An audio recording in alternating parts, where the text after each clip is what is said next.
আইন শৃঙ্খলা বাহিনী, প্রশাসন, ভলান্টিয়ার্স, শুনেছি আমি প্রায় 5,000 ভলান্টিয়ার্স আপনারা নিয়োগ দিয়েছেন। আলহামদুলিল্লাহ, আলহামদুলিল্লাহ। অনেক গোছালো প্রোগ্রাম। আমার প্রাণ ঢালা ভালোবাসা জানবেন, আমার হৃদয়ের গহীন থেকে ভালোবাসা নিবেন, শুভেচ্ছা জানবেন সবাই। ঠিক আছে, ঠিক আছে। প্রিয় ভাইরা, আমরা আর কাল বিলম্ব না করে মূল আলোচনায় চলে যেতে চাই।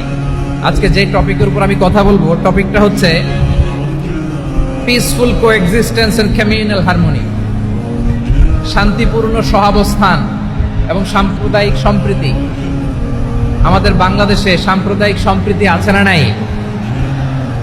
আবহমান কাল থেকে আমরা মুসলিম, হিন্দু, বৌদ্ধ, খ্রিস্টান, পাহাড়ি, নৃগোষ্ঠী মিলেমিশে একাকার, আমরা সবাই মিলে বাংলাদেশ। আওয়াজ করে বলেন ঠিক কিনা?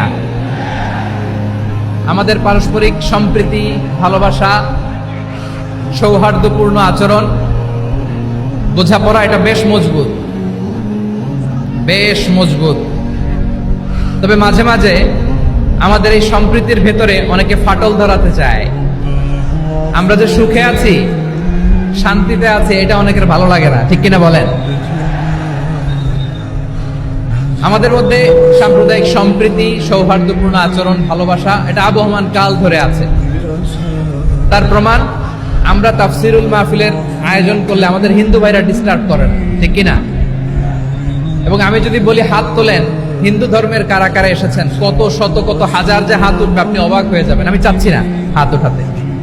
খুলনাতে সর্বশেষ যে আমি প্রোগ্রাম করে গেলাম, সেখানে কয়েকশো হিন্দু ভাই আসছে আমাদের আলোচনা শুনতে। আলহামদুলিল্লাহ। অনেক বৌদ্ধরা আসে, অনেক খ্রিস্টানরা আসে।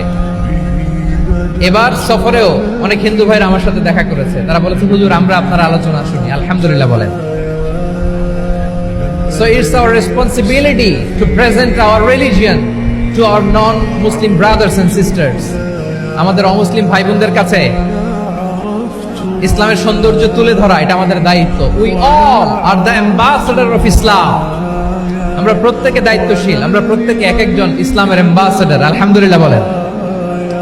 এজন্য এমন ভাবে দ্য বিউটি অফ ইসলাম, ইসলামের সৌন্দর্য আমাদেরকে ফুটিয়ে তুলতে হবে, যাতে করে নন মুসলিমরা শাহাদা পড়ে, কালিমা পড়ে মুসলমান হয়ে যায়।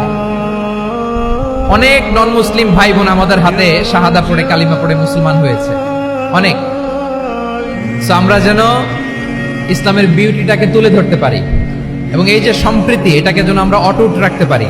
আদতে আদতে বাংলাদেশের ইতিহাস বলে আমাদের দেশে কোনো দাঙ্গা নাই, আছে? লালমনিরহাটের ভাইরা আওয়াজ করে বলেন, আমাদের দেশে হিন্দু মুসলিম দাঙ্গা আছে? আমরা ভাই ভাই, আওয়াজ করে বলুন তো, আমরা কি ভাই ভাই?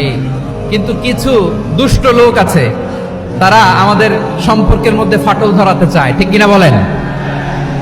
মাঝে মাঝে ঝগড়া লাগাতে চায়। দেখবেন পত্রপত্রিকায় দেখা যায় বিভিন্ন ধর্মীয় উপাসনালয়গুলোতে হামলা চালানো হয়। এগুলো রাজনৈতিক উদ্দেশ্য প্রণোদিত, এগুলোর সাথে ইসলামের কোনো সম্পর্ক নাই। এজন্য এই দুর্বৃত্তদের ব্যাপারে আমাদের সাবধান থাকতে হবে। আমরা সবসময় যেমনি ঐক্যবদ্ধ, ইউনাইটেড, আমরা যদি এরকম ইউনাইটেড থাকি, এই সমস্ত দুর্বৃত্তদের কালো হাত ভেঙে দিতে আমাদের 1 ঘন্টাও লাগবে না। চিল্লায় বলো ঠিক কিনা? আমরা সংঘবদ্ধ থাকবো।